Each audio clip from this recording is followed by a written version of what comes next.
Kashmir to കന്യാകുമാരിയിലേക്ക് യാത്ര തിരിച്ച ഒരു സ്വാമിയുടെ ഗോമാതാവുമാണ് നമുക്ക് മുമ്പിൽ ഇപ്പോൾ ഉള്ളത്. നമുക്ക് അതിൻ്റെ കൂടുതൽ വിശേഷങ്ങൾ കാണാം. നമ്മുടെ ഫുൾ വീഡിയോ നമ്മുടെ യൂട്യൂബ് ചാനലിലേക്ക് കിടപ്പുണ്ട്. അപ്പോൾ അതാണ്ട് ഇതിനകത്തുള്ളിൽ നമ്മുടെ ഗോമാതാവുണ്ട്. അപ്പോൾ ആൾ നല്ല ഫുഡൊക്കെ കഴിച്ച് നിൽക്കുകയാണ്. അപ്പോൾ 2 അടി ഹൈറ്റുള്ള പുങ്കാനൂർ ഇനത്തിൽപ്പെട്ട ഗോമാതാവാണ് നമുക്ക് മുന്നിലിപ്പോൾ ഉള്ളത്. ഇത് ഏകദേശം 14,000-ഓളം കിലോമീറ്റർ സഞ്ചരിച്ചാണ് സ്വാമി ഇപ്പോൾ നമ്മുടെ പത്തനംതിട്ടയിൽ എത്തിയിട്ടുണ്ട്. അപ്പം അതിനുള്ള ഫുഡ് കാര്യങ്ങളെല്ലാം എൻ്റെ മേളിൽ തന്നെ അവർ സെറ്റ് ചെയ്താണ് യാത്ര തിരിച്ചിരിക്കുന്നത്. A to Z കാര്യങ്ങളെല്ലാം ക്ലിയർ ചെയ്താണ് പോയിക്കൊണ്ടിരിക്കുന്നത്. ഏകദേശം ഒരു ദിവസം ഒരു 15 കിലോമീറ്റർ മാത്രമേ നമ്മുടെ ഈ ഒരു ഗോമാതാവിനെ അവർ പുറത്തിറക്കത്തുള്ളൂ. ബാക്കി ഈ വണ്ടിയിൽ തന്നെയാണ് യാത്ര ചെയ്യിപ്പിക്കുന്നത്.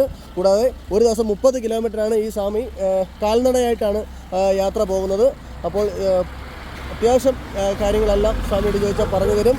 ഗോമാതാവിനെ സംരക്ഷിക്കുക എന്ന ഒരു മെസ്സേജാണ് ഇവർ ഈ ഒരു യാത്രയിലൂടെ ജനങ്ങൾക്ക് നൽകുന്നത്. അപ്പോൾ പൂങ്കാനൂർ ഇനത്തിൽപ്പെട്ട ഗോമാതാവാണ് നമ്മുടെ ഈ ഒരു വണ്ടിയിൽ. അപ്പോൾ നല്ലൊരു മെസ്സേജ് ആയിരിക്കട്ടെ. ഓക്കെ.